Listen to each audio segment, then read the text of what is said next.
Salam sejahtera dalam Tuhan kita Yesus Kristus. Jemaat Tuhan dimanapun engkau berada saat ini, kita sudah memuji menyembah Tuhan. Saat ini kita akan belajar firman Tuhan. Saudara yang kasih, masih dalam suasana kenaikan Yesus Kristus. Hari Kamis kita sudah ibadah merayakan hari kenaikan Yesus Kristus. Masa yang kasih, banyak orang percaya, orang Kristen yang merayakan hari kenaikan. Karena Yesus dia hadir, dia lahir, dia mati, dia bangkit, dia naik. Dan ada hari raya yang luar biasa juga yang kita akan rayakan, yaitu hari kedatangan Yesus Kristus. Nah saudara yang kasih, kita akan belajar firman Tuhan di dalam Kisah Para Rasul 1. Yesus terangkat ke surga. Ayat yang ke-6, satu perikop saja. Kisah Para Rasul pasal yang pertama, ayat 6, Yesus terangkat ke surga. Maka bertanyalah mereka yang berkumpul di situ, Tuhan, maukah engkau pada masa ini memulihkan kerajaan bagi Israel? Jawabnya, engkau tidak perlu mengetahui masa dan waktu yang ditetapkan Bapa sendiri menurut kuasanya. Tetapi kamu akan menerima kuasa kalau Roh Kudus turun ke atas kamu, dan kamu akan menjadi saksiku di Yerusalem dan di seluruh Yudea dan Samaria dan sampai ke ujung bumi. Sesudah ia mengatakan demikian, terangkatlah ia disaksikan oleh mereka, dan awan menutupinya dari pandangan mereka. Ketika mereka sedang menatap ke langit waktu ia naik itu, tiba-tiba berdirilah dua orang yang berpakaian putih dekat mereka dan berkata kepada mereka, hai orang-orang Galilea, mengapakah kamu berdiri melihat ke langit? Yesus ini yang terangkat ke surga meninggalkan kamu akan datang kembali dengan cara yang sama seperti kamu melihat dia naik ke surga. Demikian firman Tuhan. Saudara yang kekasih dalam Tuhan kita Yesus Kristus, firman Tuhan saya berikan judul maksud kenaikan Yesus ke surga. Saudara yang kasih, murid-murid tidak menyangka Yesus bisa mati. Yang mereka anggap Yesus hadir di muka bumi ini sebagai Raja yang membebaskan mereka dari perbudakan Roma saat itu. Dan saudara yang kasih, tetapi ternyata Yesus hadir dan dia bisa mati dengan umur yang sangat muda, 33 tahun. Saudara yang kekasih, dan selama dia hidup dia bekerja melakukan kehendak Bapa di surga. Dan ketika dia mati, saudara yang kasih, di situ dikatakan murid-murid mulai ada ketakutan, keraguan. Tetapi bukan dia tinggal dikubur mati selama-lamanya, tetapi dia bangkit. Selama 40 hari dia bangkit, menyatakan diri dia hidup berkuasa. Dan saudara yang kasih, setelah dia menyatakan diri, dia naik ke surga. Kemarin saya sudah sampaikan ada 500 pasang mata yang melihat dia naik ke surga. Dan dia naik secara berlahan-lahan naik ke surga secara tubuh yang hidup. Dan tidak ada manusia yang seperti itu. Kemarin saya sudah sampaikan ada Henok juga yang diangkat, hidup-hidup tidak mengalami kematian. Elia juga diangkat, hidup-hidup tidak mengalami kematian karena iman mereka dan hidup bergaul dengan Tuhan. Manusia akhir zaman ini, kehidupan kita kalau engkau hidup bergaul dengan Tuhan, engkau yang takut mati jasmani tubuhmu, engkau bisa diangkat Tuhan, hidup-hidup tidak mengalami kematian. Karena bagi Tuhan tidak ada yang mustahil. Mengapa Yesus harus naik ke surga? Saudara yang kekasih dalam Tuhan Yesus Kristus, kita akan belajar di sini firman Tuhan. Yang pertama sengasih, kita sudah baca dalam Kisah 1 ayat 8, di sini dikatakan bahwa Kisah Rasul pasal yang pertama ayat yang ke-8. Tetapi kamu akan menerima kuasa kalau Roh Kudus turun ke atas kamu, dan kamu akan menjadi saksiku ke Yerusalem, di Yerusalem dan seluruh Yudea dan Samaria dan sampai ke ujung bumi. Dan di dalam Matius 21 juga ayat 43, saya akan baca di sini dikatakan, Matius 21 ayat 43.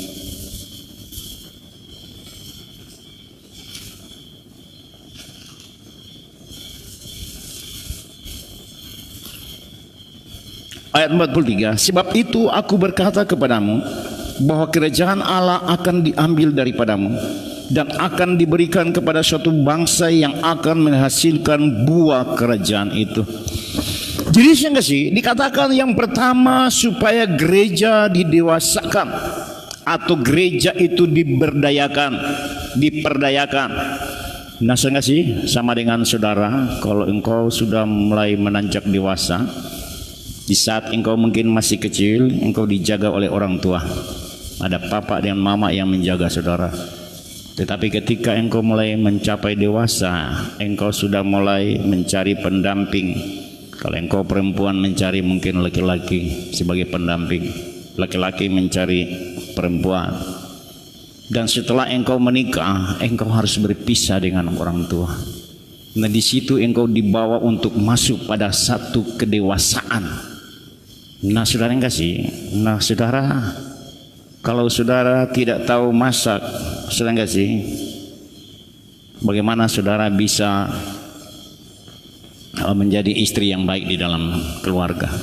Karena anak saya nggak sih, setelah dia menikah, saya tahu persis dia malas kalau di dapur, nggak tahu mau masak. Tetapi setelah dia menikah, saya nggak sih, saya lihat dia harus berusaha untuk masak. Begitu juga ada yang tinggal di rumah hamba Tuhan seperti itu. Istri saya bilang, kamu harus tahu masak. Bagaimana kamu menjadi dewasa kalau tidak bisa tahu masak? Nah demikian juga kehidupan kita setelah Yesus hadir di muka bumi, murid-murid bersama-sama dengan dia. Tetapi saat itu Yesus meninggalkan mereka. Yesus mati, bangkit dan naik ke surga meninggalkan murid-murid. Kenapa sehingga ditinggalkan? Untuk mendewasakan mereka. Kenapa orang setelah menikah harus pisah dengan keluarga, pisah dengan orang tua? Supaya mereka bisa menjadi dewasa. Jangan jadi bayi terus, jadi anak terus. Kasih, karena saya kalau anak-anak itu saya sering kasih manja. Kalau mereka minta apa, ikut akang. Jadi saya kasih karena apa? Orang tua yang sayang dengan anak. Walaupun saya kasih, orang bilang pemalawang, tapi kalau orang coba minta, kong selalu bilang-bilang terus, anak saya harus mau ikut akang DP mau. Demikian juga Tuhan.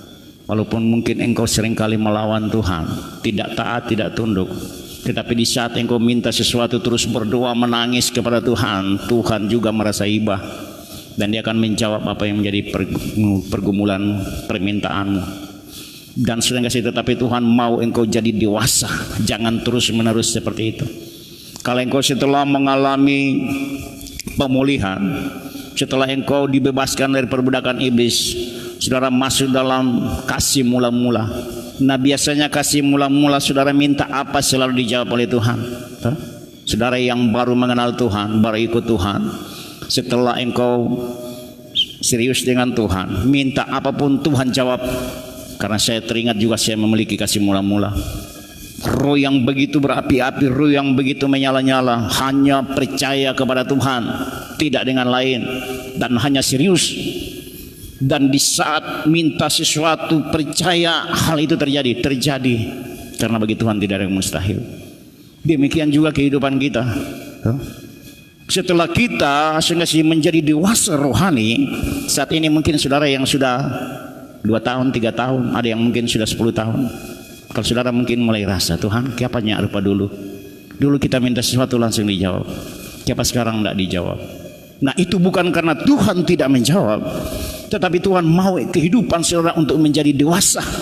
Sudah bukan bayi rohani lagi yang selalu seperti anak kecil yang minta-minta, menangis sedikit sudah layani dia solapar itu. Tetapi kehidupan saat ini saudara sudah menjadi dewasa rohani.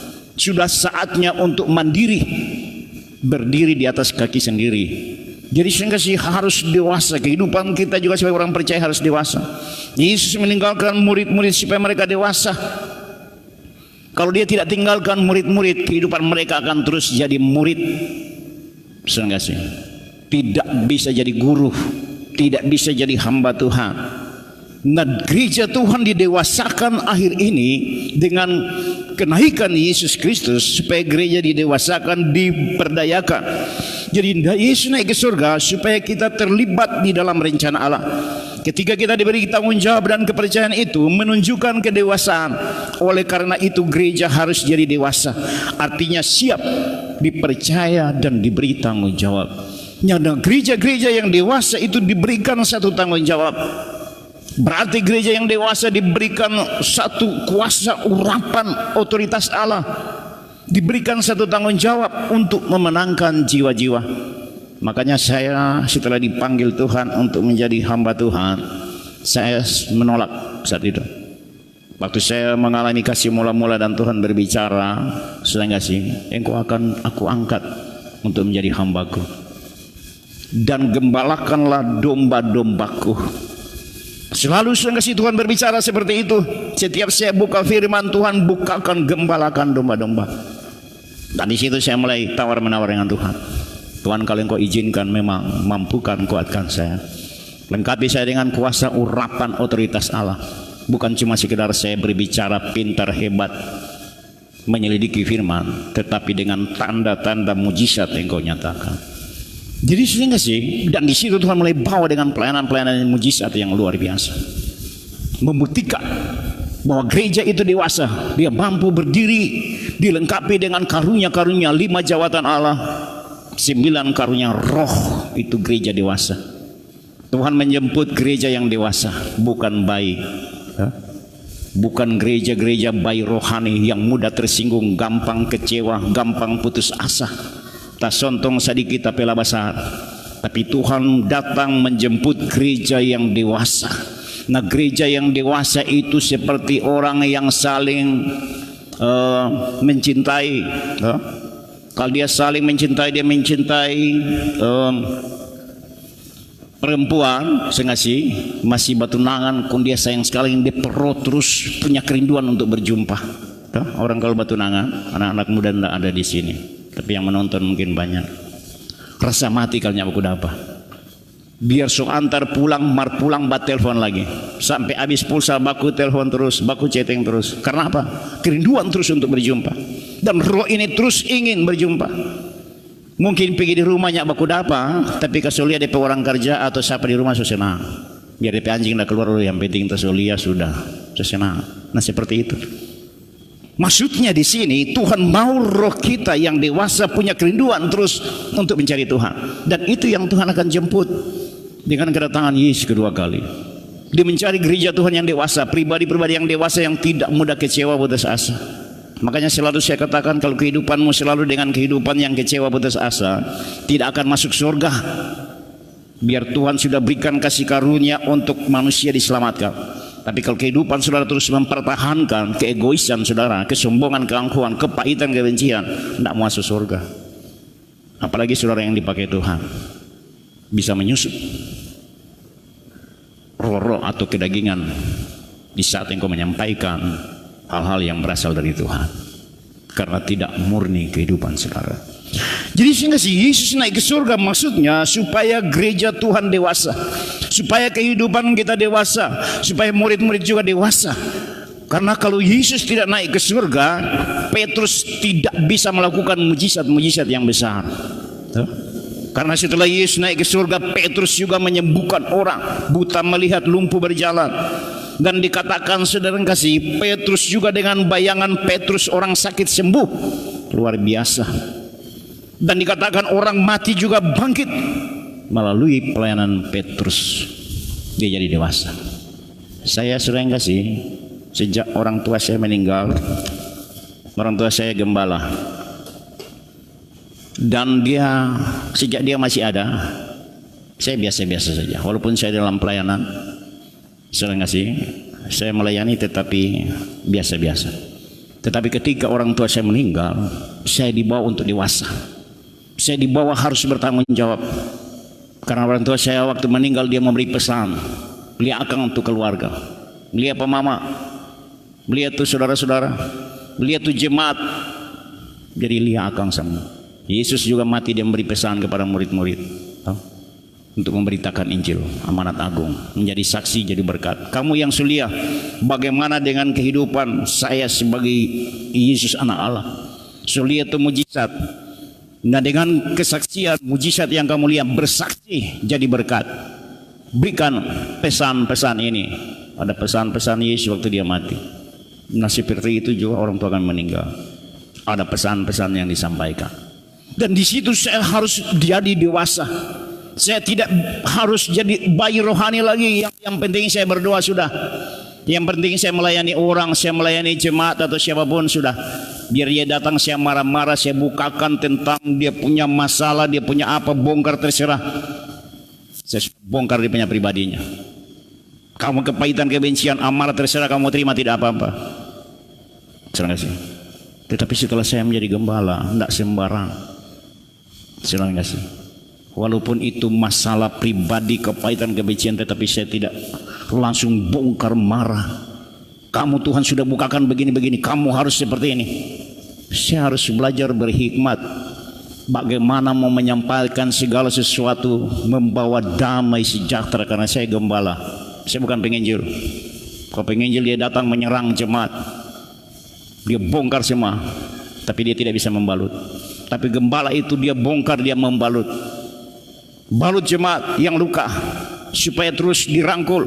Seperti itu gembala. Domba-domba yang luka, domba-domba yang liar harus diarahkan supaya jadi dana, supaya domba itu tunduk dengan gembala, gembala bisa atur.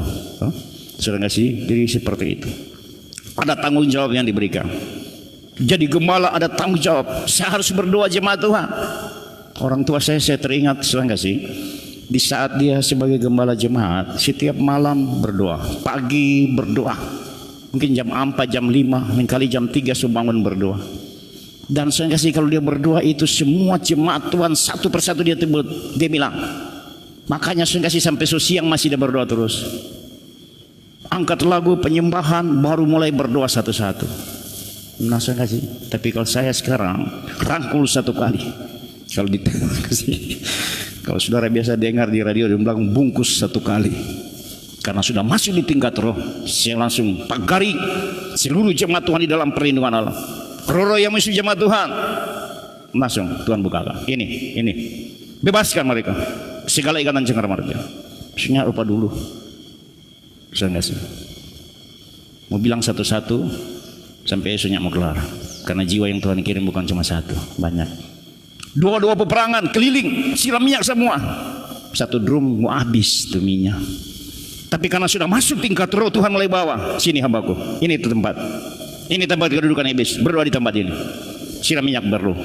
Karena minyak itu berbicara tentang sedang kasih urapan kuasa. Di mana minyak dipercik ada api yang turun di tempat itu, membersihkan atmosfer tempat itu. Karena itu sarana yang Tuhan pakai di dalam doa pelayanan orang percaya. Jadi jangan saudara berpikir saudara kasih apa pakai minyak, karena itu firman. Karena amanat agung dikatakan mereka akan mengolesi dengan minyak dan orang sakit akan sembuh. Orang sakit akan sembuh, itu minyak. Karena minyak juga berbicara tentang urapan kuasa. Jadi ada kuasa. Jangan pakai garam. Kalau garam itu dukun ya pakai.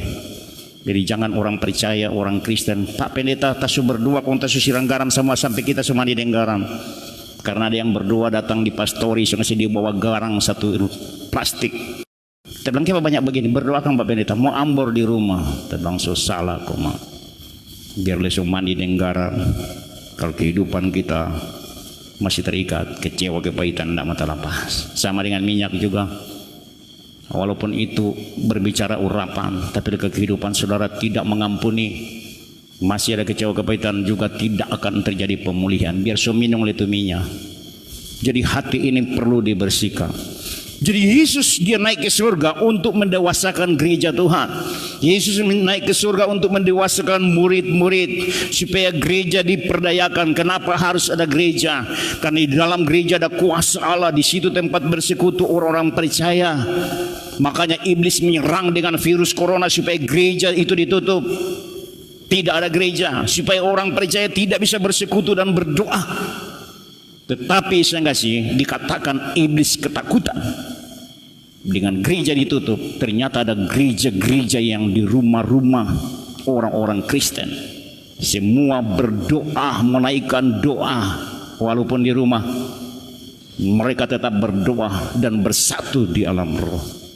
Jadi iblis malah ketakutan. Jadi iblis tidak bisa menghalangi pekerjaan Tuhan yang ada. Makanya orang-orang percaya jangan terus engkau kecewa, putus asa dengan keadaan yang terjadi. Dengan keadaan yang terjadi Tuhan membawa engkau menjadi dewasa saat ini. Karena Yesus naik ke surga mendewasakan murid-murid. Kalau Yesus tidak naik ke surga, Petrus tidak bisa melakukan mujizat-mujizat yang besar. Paulus tidak bisa melakukan mujizat-mujizat yang besar. Murid-murid Tuhan Yesus tidak akan melakukan mujizat-mujizat yang besar. Saya juga sedang kasih Tuhan waktu mengangkat orang tua kami. Saya juga tidak bisa berdiri di tempat ini. Orang tua kami dipanggil, dan saya harus bertanggung jawab dengan pelayanan yang diberikan. Karena itu pesan orang tua, teruskan pelayanan yang ada. Jadi enggak sih? Jadi kalau saudara mungkin saat ini merasa Tuhan sudah tidak ada, Tuhan sementara mendewasakan saudara. Tuhan melatih iman saudara untuk semakin dewasa, bahwa untuk mencari Tuhan bukan segampang saudara cuma berdoa, Tuhan saya mau minta ini, tapi perlu dengan doa-doa yang berkuasa, masuk lebih dalam. Berikut yang kedua di sini dikatakan sing-sing, Yesus naik ke surga untuk menyediakan tempat bagi kita. Jadi Yohanes 14 ayat 1. Jadi Yesus naik ke surga menyediakan tempat. Dikatakan di dalam Yohanes 14, jangan kamu gelisah hatimu. Di rumah Bapakku banyaklah tempat. Nah di sini saya mau katakan bahwa rumah sebenarnya bukan bangunannya, melainkan bagaimana suasana romantis yang ada di rumah. Bukan cuma sekedar bangunan yang Tuhan sudah siapkan di surga. Karena Yesus naik ke surga, dia sudah siapkan tempat. Berarti itu tanpa besar sekali. Bayangkan ini seluruh dunia itu manusia. Saya nggak sih? Jadi kalau saudara mungkin saat ini yang belum dapat perum atau belum dapat kapleng rumah, ini cuma di dunia. Tapi ada tempat yang Tuhan sudah siapkan di surga, ada rumah. Tergantung saudara punya bayar harga dengan Tuhan, kesungguhan dengan Tuhan. Nah rumah itu bukan rumah yang saat ini saudara tempati, yang saudara yang kasih rumah yang penuh dengan perpecahan, pertengkaran, mau tinggal di rumah tidak tenang. Tapi itu rumah yang memiliki suatu suasana yang romantis, yang terus punya kerinduan untuk tinggal di rumah itu. Nah sih, jadi Tuhan dia naik ke surga, dia sudah siapkan tempat bagi kita. Jadi jangan takut. Makanya selalu saya katakan kewarganegaraan kita ada dua. Saudara punya warga negara di Indonesia, dan ada satu kewarganegaraan itu surga. Jadi orang di dunia ini cuma sementara, tapi warga negara kita yang tetap itu di surga. Dan saudara terus memperkatakan bahwa saya ini warga kerajaan surga. Setelah engkau dibaptis terima Yesus, engkau jadi anak Allah, engkau jadi warga kerajaan surga. Kalau jadi warga kerajaan surga berarti engkau akan dibela oleh Tuhan. Malaikat Tuhan akan diutus untuk menjaga engkau dimanapun engkau berada. Dia akan pagari. Makanya dikatakan firman Tuhan, sehelai rambut pun tidak diizinkan Tuhan jatuh, tidak akan jatuh. Makanya engkau jangan takut dengan penyakit atau virus apapun yang menimpa engkau. Tanpa seizin Tuhan tidak akan terjadi, itu tidak akan terjadi. Tetapi kalau saudara berpikir itu akan datang pada saudara, itu akan terjadi. Karena apa yang kau pikirkan itu yang akan terjadi dalam pribadi saudara. Iblis bisa menyerang pikiran saudara. Kalau engkau takut dan berpikir, aduh, kaki kita sudah apa? Karena saat ini banyak yang bertelepon minta berdoa sakit tenggorokan. Pak Pendeta, kita pedada sakit sak napas, kok tenggorokan le sakit? Kok kita tanya, kok nggak dapat panas? Oh nyak panas Pak Pendeta. Oh berarti belum. So bilang kemarin tenggorokan deng dada sesak napas. Saya tanya panas? Nyandak Pendeta. Oh berarti bukan corona. Dia tahu. Jangan pikir itu corona. Kalau saudara berpikir dengan penyakit itu, roh iblis akan menyusup. Karena corona itu roh kematian, roh maut, roh orang mati. Kalau kau berpikir roh itu akan menyusup, menyerang saudara. Virus apapun Tuhan mampu sembuhkan. Pada zaman dulu penyakit yang menakutkan itu penyakit kusta. Makanya dia pejabat atau dia raja saat itu atau siapapun harus diasingkan, dibawa ke hutan. Tidak boleh bergaul dengan manusia yang normal. Jadi harus disingkirkan. Tetapi Yesus mampu menyembuhkan. Saudara lihat di firman Tuhan. Saudara yang kasih, Tuhan sanggup menyembuhkan virus apapun. No saat ini air zaman ini dengan virus corona, bagi Tuhan tidak ada yang mustahil. Tuhan sanggup. Jadi Tuhan sanggup menyembuhkan. Orang mati saja dia bisa bangkit karena cuma itu virus corona itu. Tetapi sehingga sih kita tetap waspada, berjaga-jaga. Tetapi kita tetap berdoa karena Tuhan yang melindungi kita. Engkau sudah warga surga. Jadi sehingga sih di rumah Bapa banyaklah tempat. Jadi Tuhan sudah menyiapkan tempat bagi kita. Jangan takut, saudara. Saya katakan walaupun engkau tidak punya tempat di dunia, tetapi di surga engkau memiliki tempat yang luar biasa. Berikutnya sih, Yesus naik ke surga untuk kembali sebagai Raja segala raja. Wahyu 21 nanti saudara baca. Karena dalam Wahyu 21 berbicara tentang dunia baru. Sudah kasih. Jadi Yesus dia hadir sebagai Raja. Kalau Yesus hadir, dia sehingga sih dikatakan di kandang yang hina.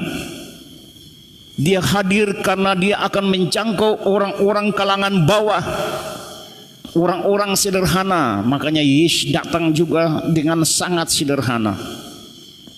Makanya banyak orang-orang besar tidak menerima Yesus. Orang-orang Yahudi, orang-orang pintar tidak menerima Yesus karena Yesus hadir dengan kalangan bawah. Tetapi saat ini di akhir zaman ini Yesus akan datang kedua kalinya, dia sebagai Raja. Nah kalau dia datang sebagai Raja, sehingga sih berarti dia datang untuk mengadili. Dia datang untuk menghakimi. Ini gambar. Oh iya. Sana ada malaikat-malaikat di belakang. Dia datang sebagai Raja. Sehingga sih dengan begitu banyak malaikat, beribu-ribu malaikat akan turun. Dan dia akan datang sebagai Raja di atas awan. Sehingga sih untuk datang di muka bumi ini. Dan ini suasana luar biasa. Kalau saudara akan masuk pada suasana, karena Tuhan berbicara kedatangan Tuhan itu manusia ada yang masih hidup. Sehingga sih nyata mau mati semua di dunia. Jadi Yesus akan datang, manusia akan diubahkan, tubuh yang ada ini akan diubahkan menjadi tubuh kemuliaan.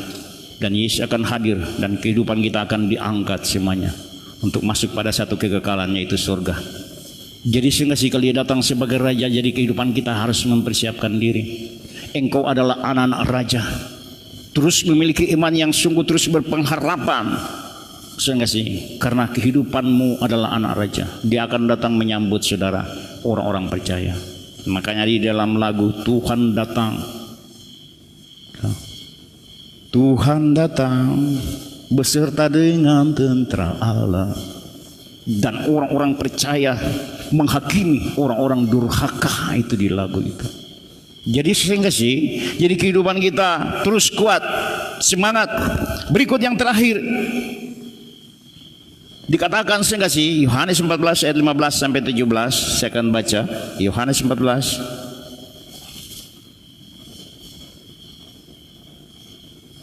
ayat 15. Jikalau kamu mengasihi aku, kamu akan menuruti segala perintahku. Aku akan minta kepada Bapa dan ia akan memberikan kepadamu seorang penolong yang lain supaya ia menyertai kamu selama-lamanya, yaitu Roh kebenaran.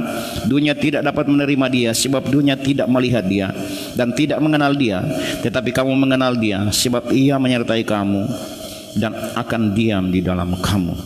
Jadi Yesus naik ke surga dan memberikan Roh Kudus. Makanya kalau kehidupan saudara masuk di tingkat roh, engkau diurapi mulai masuk lebih dalam, Roh Kudus dalam pribadi saudara. Makanya dikatakan Tuhan akan memberikan roh kebenaran, dunia tidak dapat menerima dia. Makanya saudara akan berbeda dengan orang-orang dunia. Orang-orang akan membenci saudara, dikatakan sebab dunia tidak melihat dia dan tidak mengenal dia, tetapi kamu mengenal dia sebab ia menyertai kamu dan akan diam di dalam kamu. Jadi sehingga sih kehidupan kita setelah engkau diurapi Tuhan, engkau akan jadi berkat, jadi saksi. Dan orang-orang dunia tidak akan menerima engkau dimanapun engkau berada. Engkau akan diejek, difitnah. Sehingga sih, dan mereka akan berkata, ini orang ini sudah mulai stres, serta ganggu. Pak Roh Kudus sementara bekerja dalam pribadi saudara. Tetapi jangan engkau yang saat ini sudah diurapi Tuhan, jangan terintimidasi, jangan engkau terpengaruh dan engkau mulai lemah dengan perkataan-perkataan orang, atau sekalipun dia hamba Tuhan dan dia mulai menyerang saudara, kamu ini bukan dari Tuhan. Roh Kudus bukan seperti ini. Itu jatuh tumbang itu bukan dari Tuhan. Itu muntah-muntah bukan dari Tuhan. Pelepasan itu bukan dari Tuhan. Roh Kudus itu tertib, tenang, angkat tangan menyembah Tuhan, tenang. Saudara, kalau engkau terikat, kalau engkau hidup dengan kaitan kebencian, kalau engkau terlibat dengan perdukunan, di saat Roh Kudus bekerja engkau akan tumbang. Engkau akan merontak seperti dikatakan Yesus menyembuhkan orang yang penyakit ayam. Di situ dia mengusir roh yang mengikat pemuda itu, dan dia mulai jatuh sampai keluar berbusa dari mulutnya. Dia mengalami pelepasan. Jadi itu ikatan-ikatan. Roh Kudus bekerja. Kenapa gereja didewasakan? Setelah gereja didewasakan, diberikan urapan yang luar biasa, kuasa yang luar biasa. Makanya di dalam Yohanes 14 ayat 12, saudara baca di situ. Saya akan baca. Yohanes 14 ayat 12, di sini dikatakan, aku berkata kepadamu, sesungguhnya barang siapa percaya kepadaku, ia akan melakukan juga pekerjaan-pekerjaan yang aku lakukan, bahkan pekerjaan-pekerjaan yang lebih besar daripada itu, sebab aku pergi kepada Bapa. Siapa yang percaya kepada Yesus, dia akan melakukan pekerjaan-pekerjaan yang besar, bahkan lebih besar daripada itu. Bayangkan kalau lebih besar.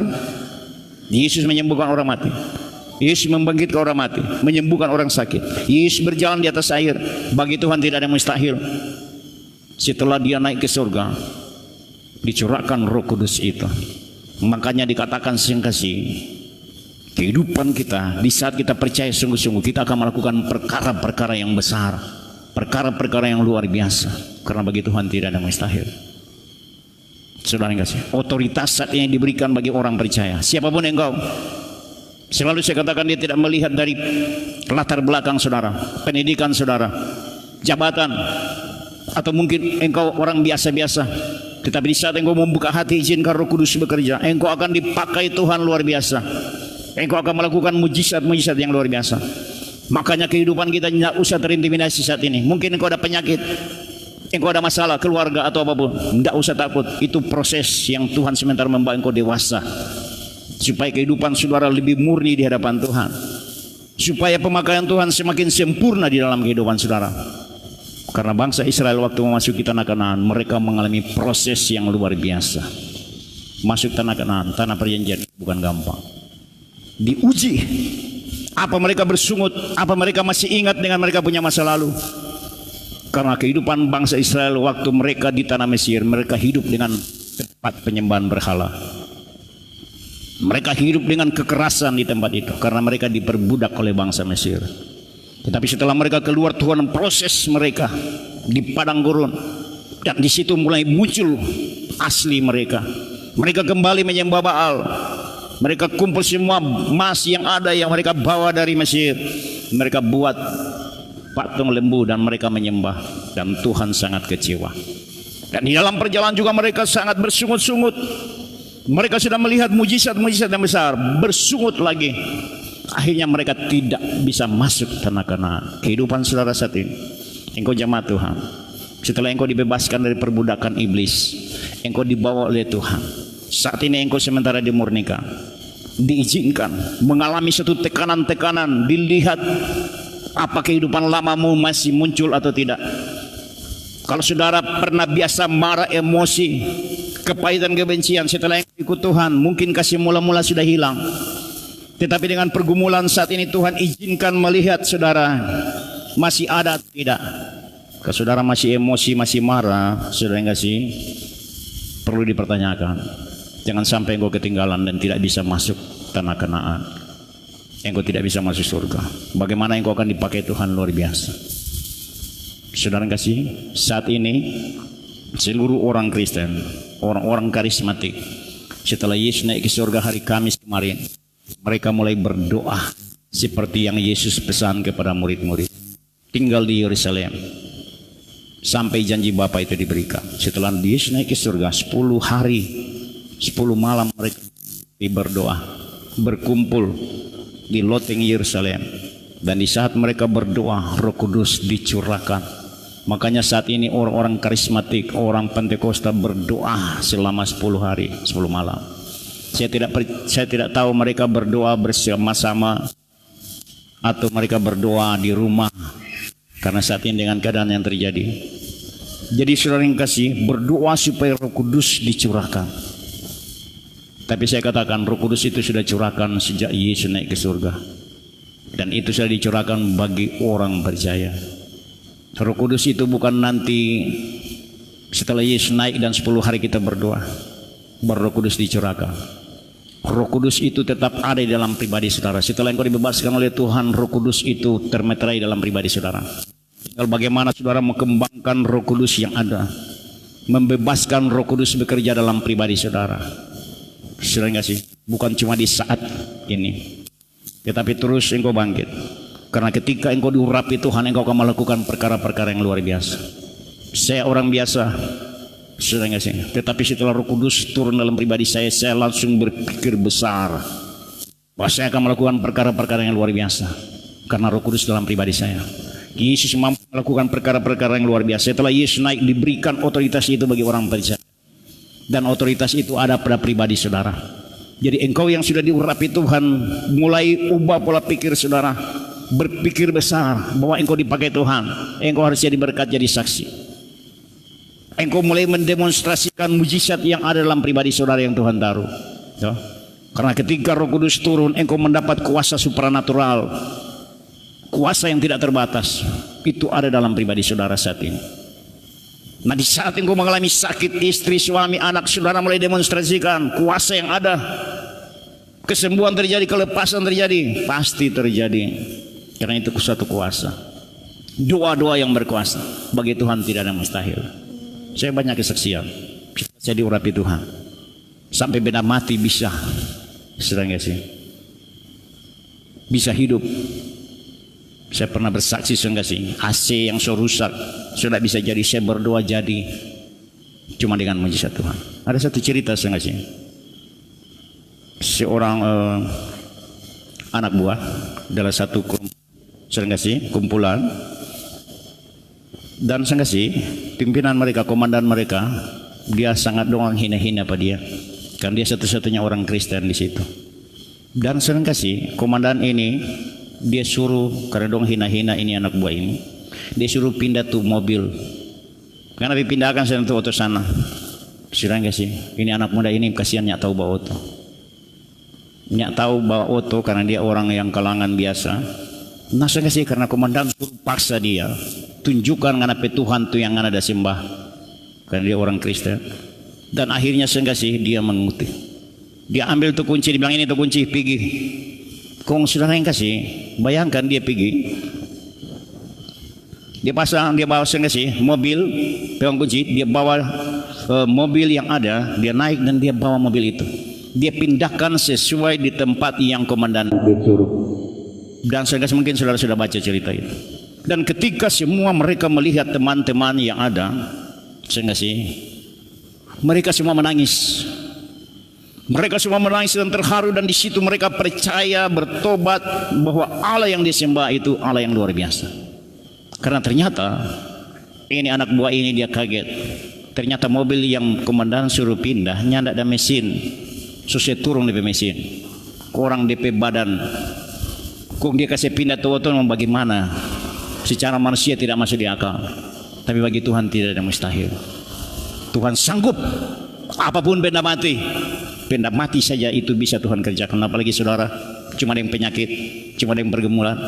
Kalau saudara mau mundur dengan Tuhan, bagi Tuhan tidak ada mustahil. Mobil itu bisa berjalan pindah, padahal tidak ada mesin. Sampai itu anak buah itu dia heran juga. Itu kisah nyata terjadi.